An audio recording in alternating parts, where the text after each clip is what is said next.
hour, Sadat Action Biography. We are the oldest nation, the oldest written history, 7,000 years, the oldest government. Believe this, we are very proud.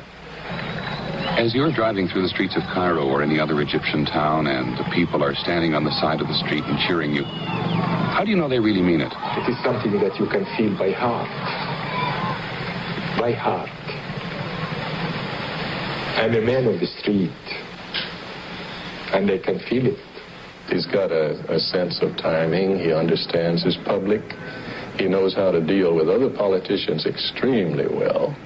At the same time, though, I think we must admit he is a statesman, because he is the first Arab leader who has been able really to lead the Arab world in modern times. I must say he's one of the surprises of Middle Eastern history. He developed a sharpness of personality and independence of vision, which contrasted with the previous image of a ceremonial figurehead. And now I think most Israelis would agree with me in thinking that he is a more formidable and serious person than Nasser. Sadat is a dedicated Egyptian nationalist. That, of course, he has the Arab cause at his heart.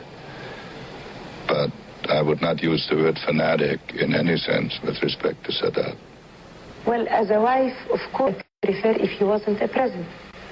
Because at least he will be with us more, and he will be, as a father and as a husband, with us more. Mr. President, what would you like people to write about you after you've gone? I should like them to write on my tomb.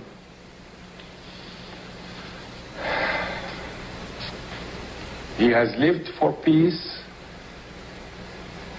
and he has died for principles. For the past 1,000 years, nobody in the West has bothered very much about getting along with the Arabs. They haven't amounted to very much. In the past 12 months, however, it's become a very big matter, not far on our agenda below getting along with Russia or getting along with China. There are about 100 million Arabs in about 20 Arab countries. Though they're not united and none is dominant, the most prestigious is Egypt, because it is the most populous.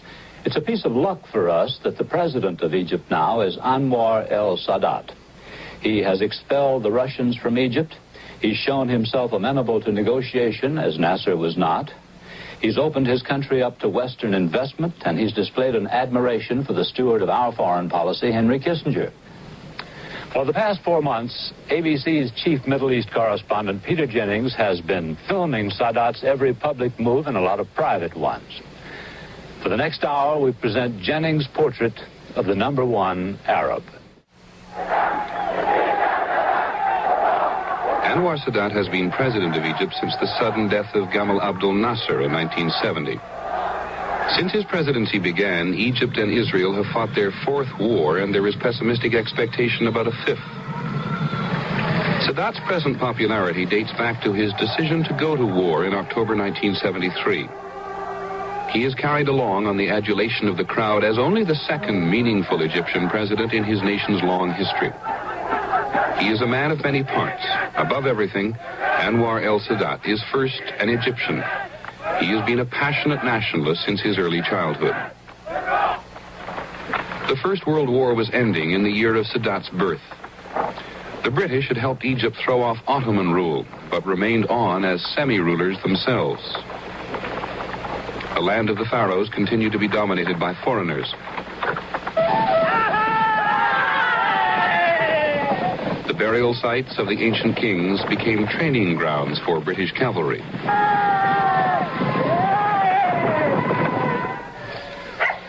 Sadat's grandmother told him the story of Din Shwai, a village not far from his own.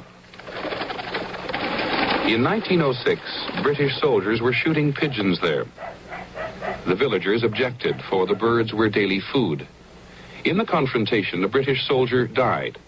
Many peasants were punished. Sadat has a private collection of these photographs. Shots of a hurried trial, more of floggings. Villagers were hanged.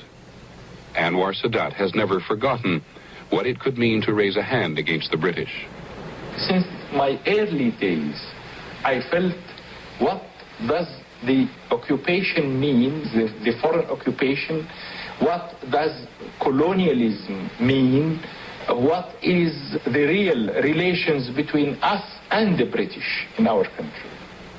Sadat was barely a teenager when he moved with his family to Cairo. The king on the throne was not Egyptian, he was Albanian. His ancestors had ruled Egypt earlier in history. The king, Fuad, had his young son Farouk at school in England. The British supported Fuad's throne. When the king died, Farouk returned to take his father's place.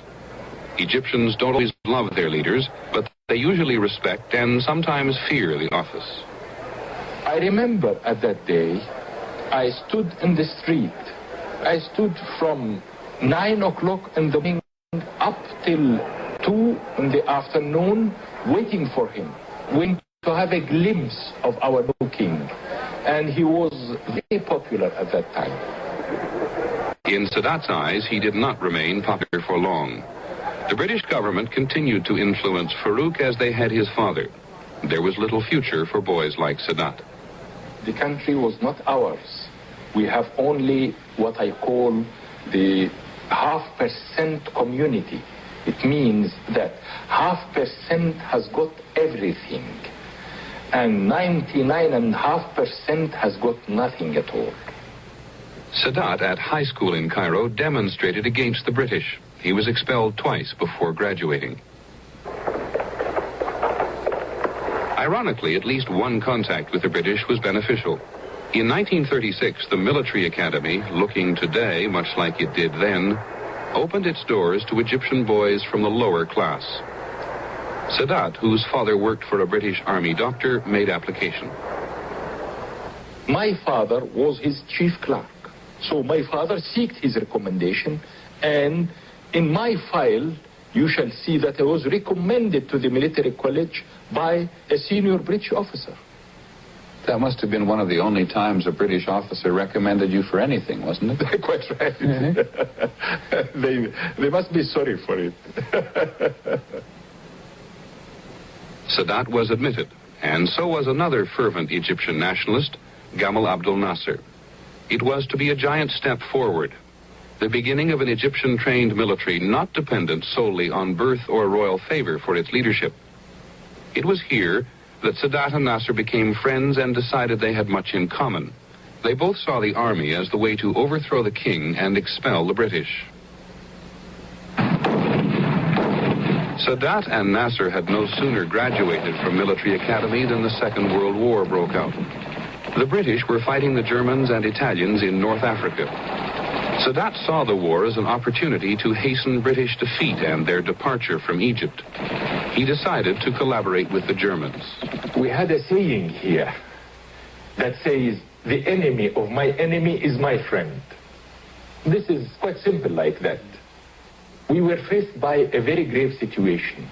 Rommel has reached Alamein, and he was about to capture Alexandria and then Cairo.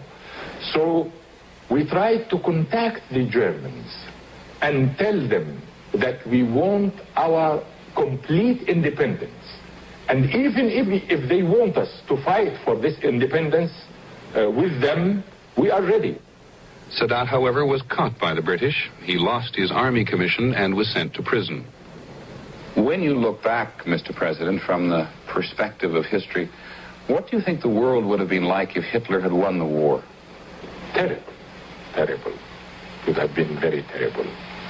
God will never permit this. We say this here. If there is something very outrageous, we say God will never permit this. Sadat escaped from prison and disappeared into the crowded streets of Cairo. He lived as a fugitive and took up once more with Nasser the secret movement for revolution. 2 years later, he was back in jail. I was accused of plotting for the assassination of some politician called Amin Osman here. You were guilty, were you not? Well,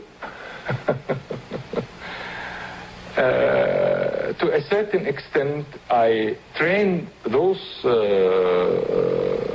students and those young men This was my main accusation, that I trained them to use hand grenades and pistols and so. I trained them. Yes, I trained them. After a celebrated trial, Sadat was acquitted, and by 1952, the king's days were numbered. By now, the British were occupying only the Suez Canal zone, but Egyptian opposition even to that was mounting. 1952 was a landmark year. On the 25th of January, British soldiers surrounded an Egyptian police post in the canal town of Ismailia. They commanded the police to lay down their arms and leave the British area. The Egyptians refused. The fort was leveled. More than 50 Egyptians were killed. And the next day in Cairo, the mob took its revenge. Nasser and Sadat saw in this Black Saturday the public sentiment needed to assure their success. The revolution date was set for July, only 6 months away. On the day Nasser decided to strike, his lieutenant Anwar Sadat was serving in the Sinai. Nasser ordered him back to Cairo. When Sadat arrived at the station, a curious mix-up occurred. Gamal didn't receive me, and this was not his custom at all.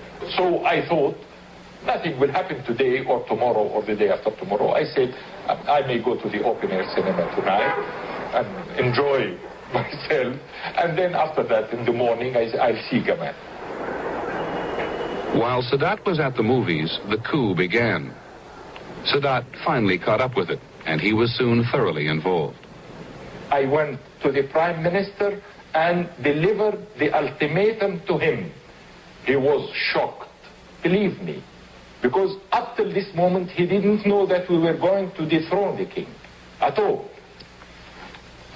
He was shocked and received me like this. I told him yes.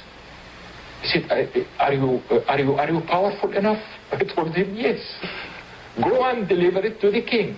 He must leave by 6 o'clock this evening. The young officers were unsure whether their youth would work against them.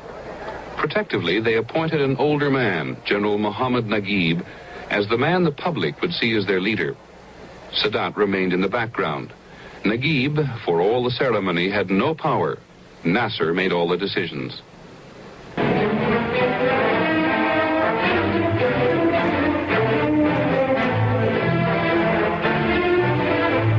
Struck at the top, and General Naguib shows the abdication papers signed by King Farouk in favor of his 7-month-old son. Meantime, from Alexandria, the royal yacht Marusa sails with the ex-king and the infant king for Capri. To the ordinary Egyptian, the change is welcome. What the change will mean to the rest of the world, we have yet to see. The impression you had in Alexandria Harbor the night that the Marusa sailed King Farouk into exile?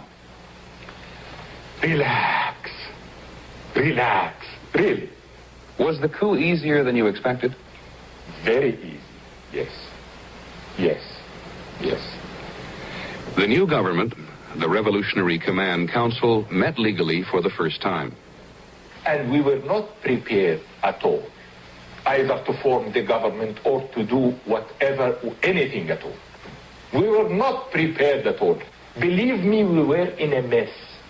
What are we going to do? We are responsible now after the country, after Egypt. By 1956, General Naguib had left government altogether.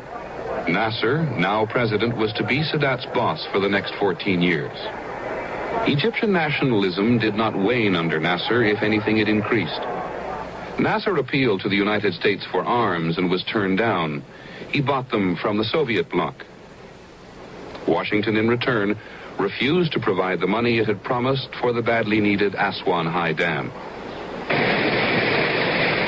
The Russians offered to pay. The Egyptians readily accepted. The American failure to provide the money led to the first serious Soviet penetration of Egypt. Sadat still blames the American Secretary of State John Foster Dulles. We didn't like him here because he has never understood us.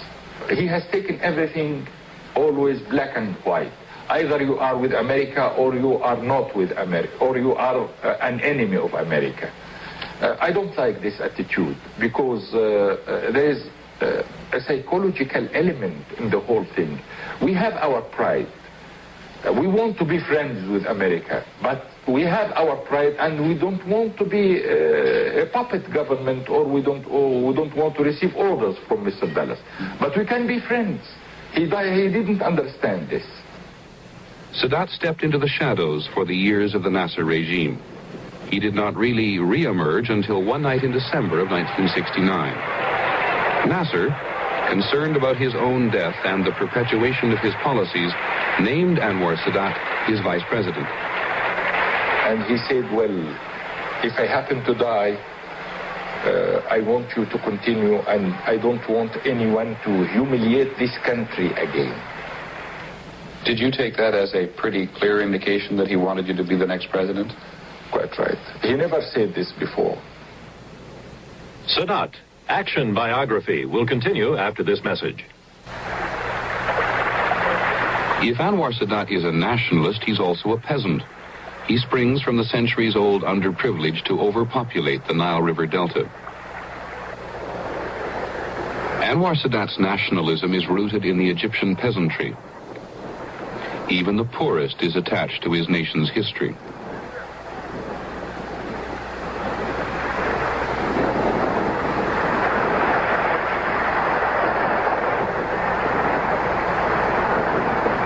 It is striking to realize that while part of Egypt is modern, much of it is the same as it was centuries ago. Transportation, tools, lifestyle.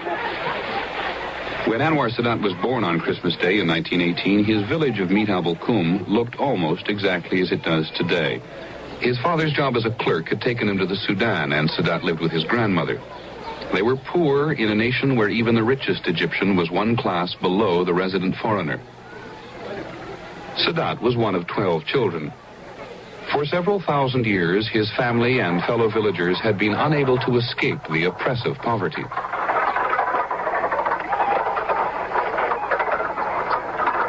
Sadat had never lived outside his village until the day his father was transferred to Cairo. He soon discovered that life in the city was different. Believe me, it was very miserable for me when I left the village and came to town. I started to learn what's really the meaning to be poor. I started to know what is the meaning of class. I was very miserable, believe me. Sadat has never overcome his distaste for the city and the restraining walls it imposes.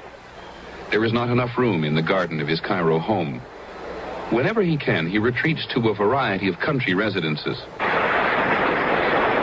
Time is his enemy, and a day off with his wife and 2 of the 4 children is rare. He is not a very active man, but here on the edge of the Mediterranean, he and his wife, Jihan, take long walks. She is his second wife. He divorced his first in the late 1940s and met Jihan, who is half English, a short while later.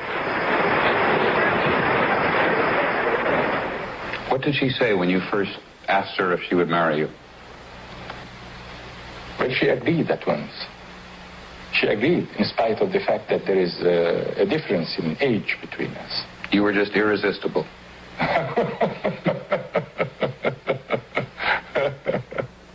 I was admiring him so much because he was very faithful to his country, his loyalty to his country.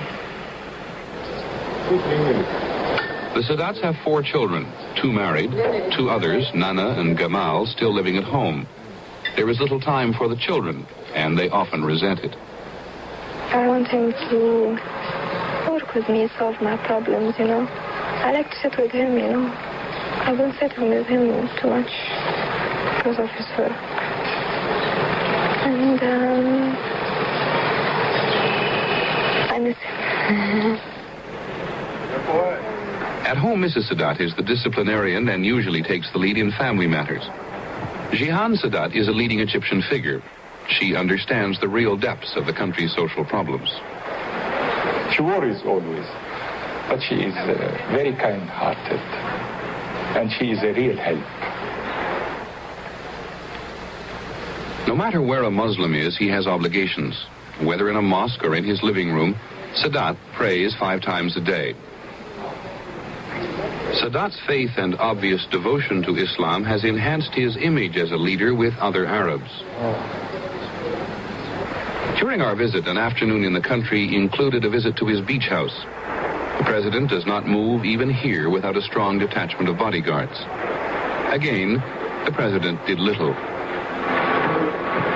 He shuddered a little when his children raced by in their latest acquisition.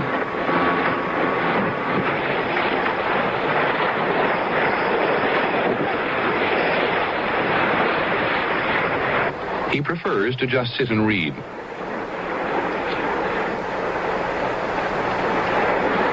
But sometimes his wife talks him into backgammon.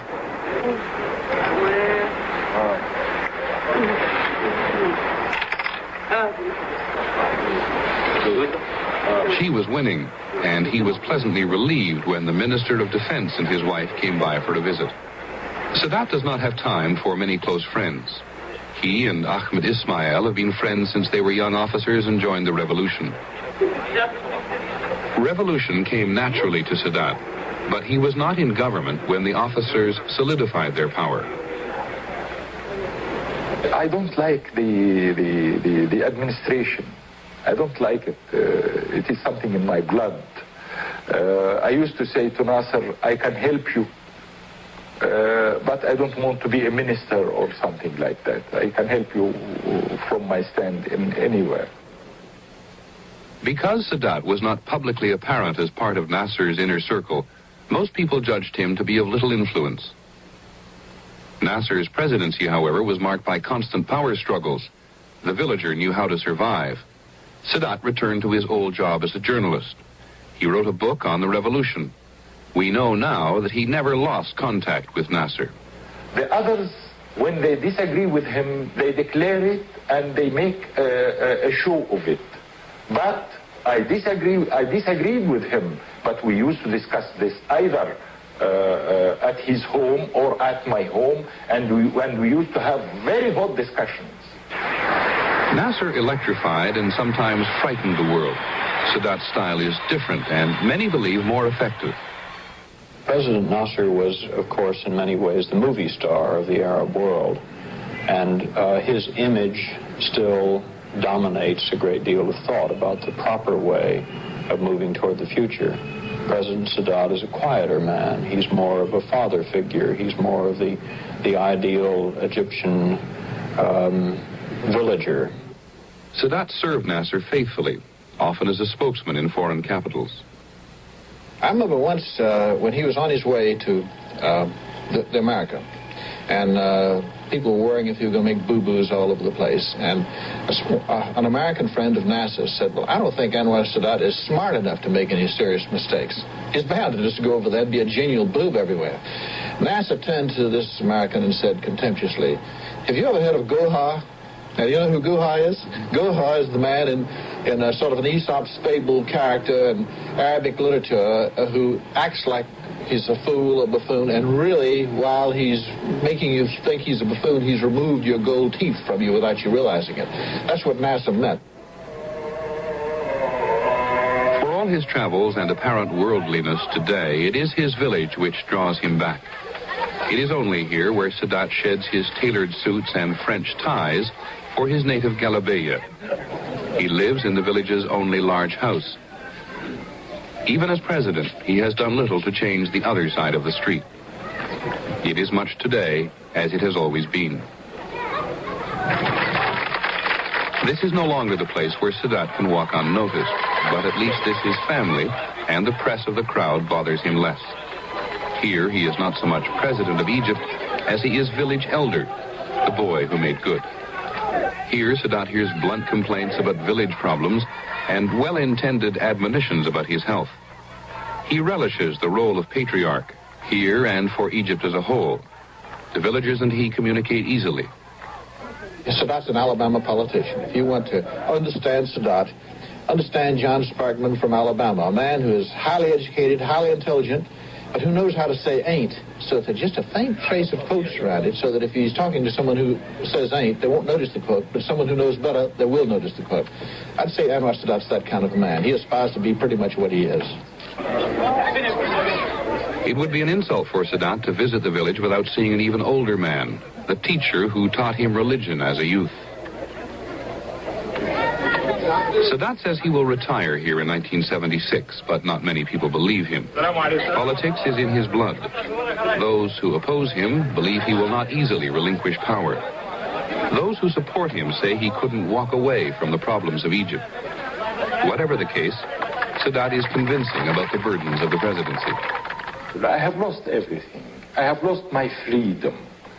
I have lost my life as an ordinary man that can walk whenever he feels like it, or stops working when he feels like it. I have lost all this. Sadat the villager, Sadat the passionate nationalist, came to power suddenly. Though perhaps only he felt it for certain, his emergence as an Arab leader of note began the day that Nasser died in 1970. You know, we thought at one time this man will never die. And because we were in such a mess, and we were humiliated, and we were injured, we have put all our burden on the shoulders of Nasser. It was a great shock for me, really a great shock. I couldn't continue at that day. Sadat as president faced many of the same problems which had existed at the time of the revolution. The British had long ago signed an agreement to leave Egypt, but there were still foreign troops on Egyptian soil. Since the June War of 1967, the Israelis had occupied virtually all of Sinai. Sadat knew he must deal with Israeli occupation, but first he moved to establish his credentials at home. After 18 years of relative obscurity, few Egyptians knew much about this man. Those who thought they did believed he was easily manipulated. I think the most difficult time was when he took power, and he discovered that he was surrounded by unfaithful lieutenants who tried to use him and to make him a stamp president, not a genuine president. And I think these people didn't know Sadat. Sadat's first major crisis led to the purge of his opposition. An attempted coup led by the Vice President Ali Sabri failed almost as soon as it began. Sabri, seen here at his subsequent trial, was convicted and is still in prison. Also convicted were the Ministers of War, Interior, and Intelligence. I am very patient. I'm still a villager. I'm very patient. But I never lose my target at all. I may be patient, but at the end, I fulfill my mission. Sadat had appeared to encourage those who thought he could be used. During his first speech, he said he could not shoulder the burdens alone, and that he would continue the course set by Nasser. The Egyptians loved their little political jokes, and one of favorite anecdote of mine was told shortly after Nasser's death and Sadat's succession, which is of President Sadat going out in the presidential car for a drive with the same chauffeur who had served President Nasser. And they come to a crossroads, and the car stops. The chauffeur doesn't know which way to go, and he turns for guidance to President Sadat. Which way? And Sadat thinks for a few minutes and says, well, which way did President Nasser go? Oh, he always went left. Very well then, signal left and turn right. Having established himself firmly at home, Sadat faltered on the issue of Israeli occupation. I think probably as a political leader, the most critical moment came in 1972, which he had designated as the year of decision, and he failed to produce a decision. At that time, the students were bitterly against him, complaining. There were jokes about him all over the Middle East. People were laughing at him, ridiculing him. The economy was going badly, and there was no hope, no prospect of improvement. And worst of all, Sadat's diplomatic initiatives had failed completely. He felt he wasn't getting any support from the United States for an Israeli withdrawal from Sinai. He was absolutely facing a dead end. It was not my fault that I couldn't achieve this. I have agreed with the Soviet Union leaders about certain amounts of arms that would reach me before the end of the year. So, and they agreed, but they didn't fulfill. I lost a lot of my popularity, but still, the man of the street, I felt, as I told you, I feel it always, I felt that I have still the confidence of the man of the street. And then everything came on July 72 when I made my decisions to send out the Soviet experts. Sadat's decision to expel the Russians was warmly received at home. Sadat hoped that when the Russians left, President Nixon would exert more pressure on Israel for withdrawal. One of his initiatives moved through unusual channels. The former child movie star, now diplomat Shirley Temple Black, was visiting Cairo. Sadat admired her and asked her to tea. Well, near the end of our conversation, he said, I would like you to take a message from me to your president. And I said, I'll be delighted to. And he said, Shirley, please tell your president that I am the first Arab leader, the first leader in over 20 years to actively seek peace. And we want peace in this country. He was very forceful about this. He repeated it. And I said I would take the message back to the president. Mrs. Black was unable to see President Nixon or any of his aides. Finally, she left the message with Nixon's secretary, Rosemary Woods. With no response, Sadat laid his plans for the October War. The world was surprised at Sadat's decisiveness. The Israelis were surprised, even though they had seen Sadat move boldly in the first 3 years of office. You may say that every year since 71, Sadat has made one major political decision which was very bold, imaginative, and successful. In May 71, in one strike, he got rid of the top echelon of Nasser's political structure. In July 72, he kicked out the Russians. In October 73, he launched an offensive against Israel, which at least managed to terminate the no peace, no war situation which had existed in Egypt, which had become unbearable, and gradually these type of decisions have changed his image in this country as well. Sadat maintains that his diplomatic failures left him no choice but to fight. It was aimed as a limited operation.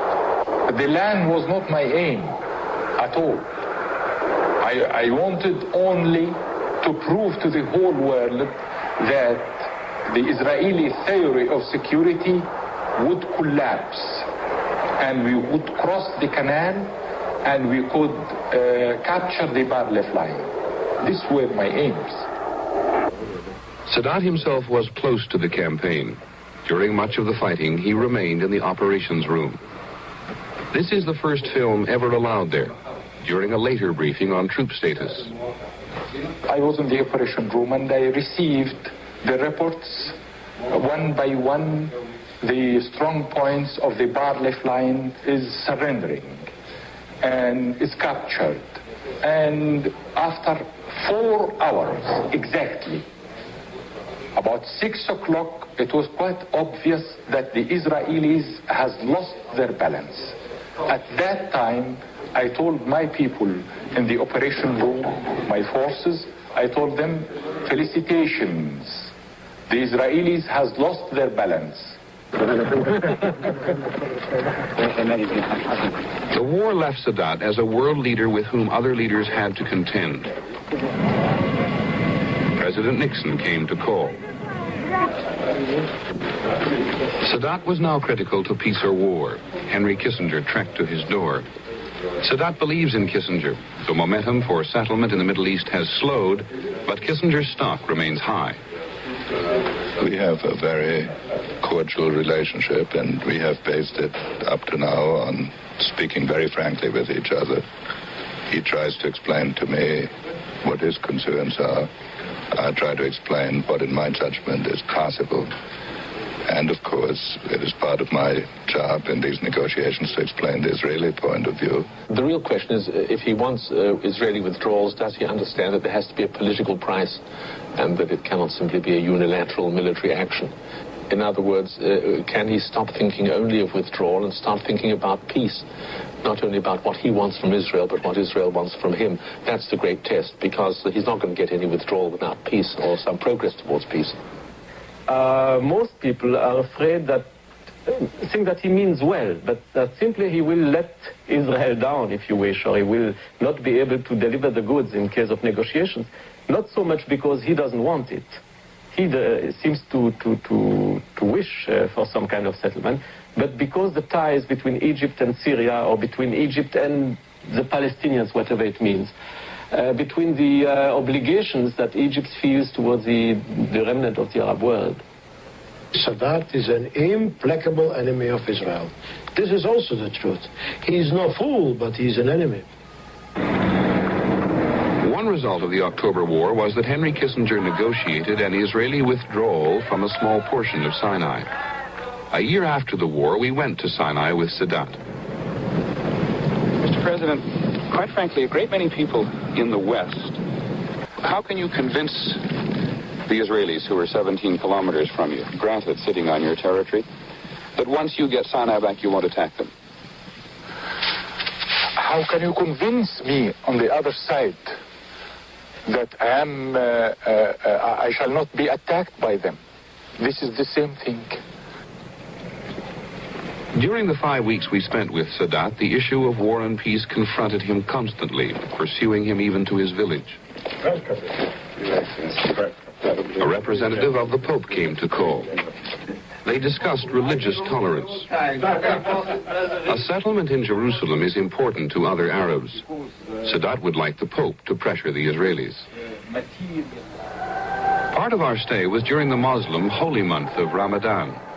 Like all good Muslims, Sadat fasted from sunup to sundown and often didn't begin work until late at night. Sometimes he works at the Abdeen Palace, built in splendor by King Farouk. He has few aides and rarely gives the impression of working hard. Critics believe the Egyptian bureaucracy rumbles on without a firm hand at the top. On another night, the American ambassador, Herman Isles, called on Sadat at home. The president often works here. He has the reputation of being a good listener and a persuasive talker. On any given night, the meetings reflected the effort for peace and the contingency for war. This night, first a group of businessmen who want to encourage tourists. Sadat gave the go-ahead for tourist centers. He hopes this will mean money in Egyptian pockets. Second meeting, preparation for fighting. The British Under-Secretary of Defense discussed an aircraft sale. It was not accidental that the third important man here was the personal representative of King Faisal. Saudi Arabia pays many of Egypt's bills. By the end of the evening, Sadat had purchased British helicopters. No matter how late his visitors ever left, he ended his evenings by sitting and watching a movie. Much of Sadat's time is devoted to ceremony. On this night, the swearing in of a new cabinet. There were no changes which marked a shift in policy.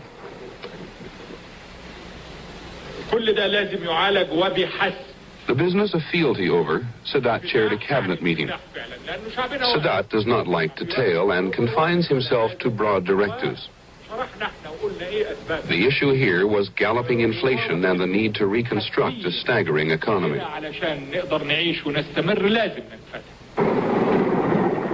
Nowhere is reconstruction needed more than in the Suez Canal area. During our stay, we accompanied the president on what he called a reconstruction visit to the canal.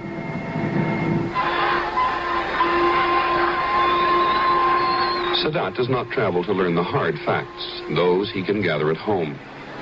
The trip was intended to raise morale. It did. There was adulation everywhere, but nowhere more fervent than during a cruise in the harbor which finally led up the canal itself. The more effort Egypt puts into building here, the more encouraged are the Israelis. If he reconstructs the canal area and opens the canal and puts hundreds of thousands of people back there, that indicates that he's not going to be very anxious to get them bombed out again. That's therefore a great index of whether he sees the peaceful option is available. And in the measure that he is putting people back in the canal and preparing to open it, that is a promising sign, an indication that the disengagement agreement is not simply a passing episode, but a possible step leading towards an unfreezing of the conflict. During our stay with Sadat, he left the country only once to attend the Arab Summit meeting in Morocco. There, he was one of 20 Arab leaders, albeit a major one. He and King Faisal represent the Arab moderates. There were others there, less accommodating. At his borrowed villa outside Rabat, he tackled immediately the summit's #1 issue. How should the battle between King Hussein of Jordan and the Palestinians be resolved? Hussein and the Palestinian leader Yasser Arafat came to pay court. Hussein wanted to speak for Palestinians inside Jordan. Arafat wanted to speak for Palestinians living everywhere. You see, we are cooperating together. And as we have mentioned, there are 3 partners: Egyptians, Syrians, and the Palestinians. The summit voted for Arafat, which was a defeat for Hussein and not the compromise Sadat would have preferred. Sadat did have the power to stop a Syrian move which would have aborted the American peace initiative in the Middle East. In a moment, we'll ask the president how the region has changed since the heads of state met. Sadat, Action Biography, will continue after this message. President Sadat, the new element in the Middle East debate is the rise of the Palestinian Liberation Organization to represent the Palestinian people. Now, Mr. Arafat has said he is in favor of a Palestinian state containing a Jewish minority, but that would mean the dissolution of Israel. You've indicated that you're willing to accept an Israeli state. How do you compose the difference between you and Arafat? If I am a Palestinian, I should say what Arafat says. It is their problem.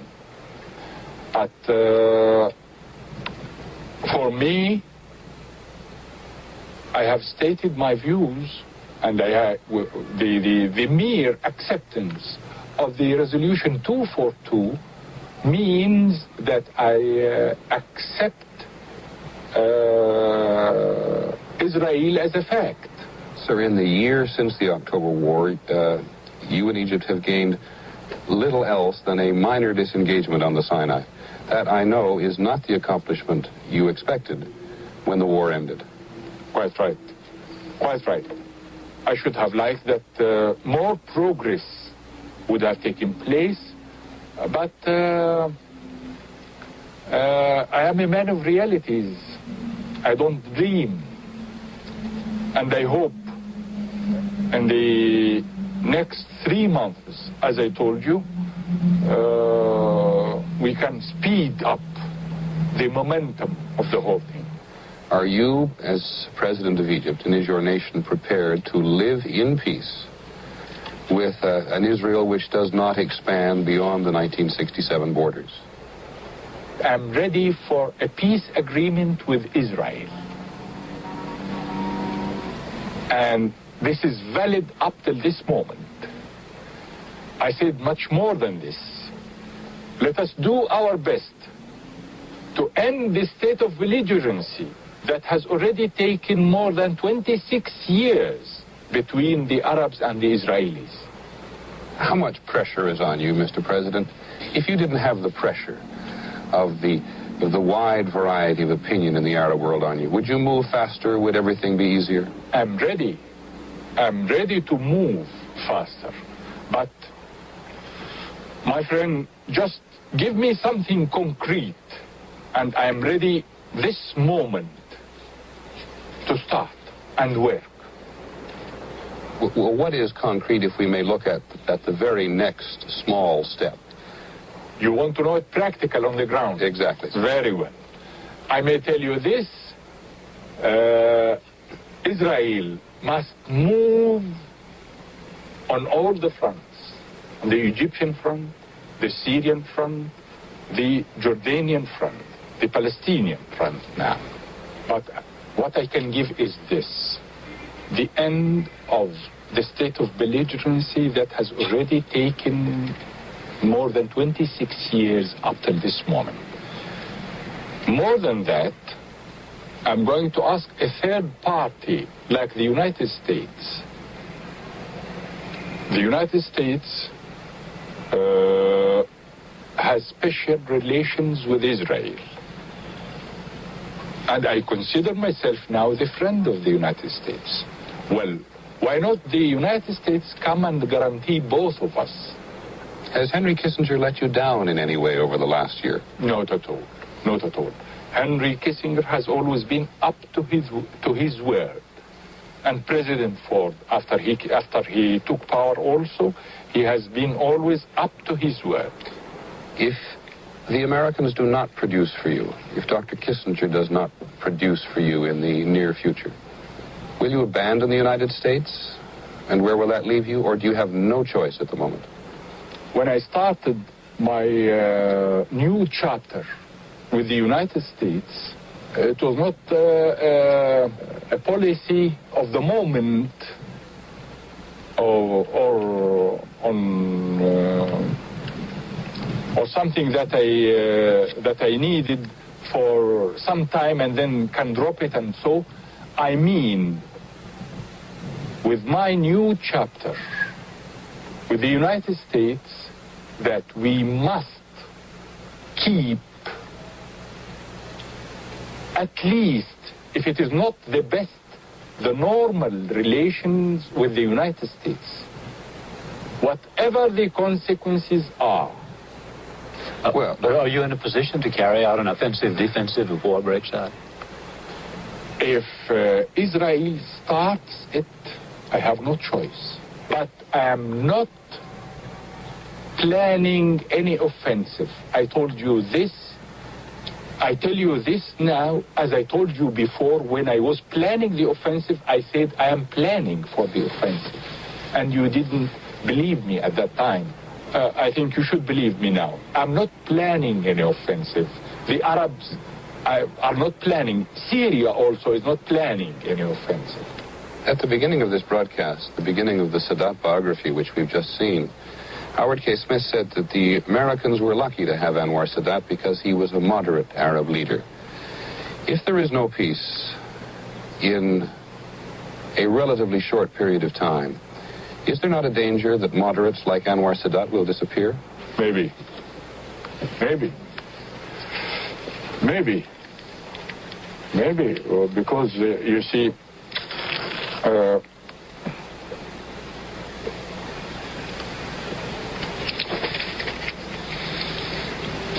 our people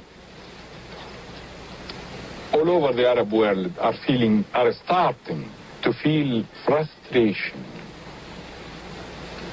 But I think, and I'm sure also, that the United States can play the main role in keeping the momentum and in achieving peace in this area, because, frankly speaking, all the cards are in the hands of the United States. Thank you, Mr. President. Thank you very much, President Sadat. Sadat Action Biography.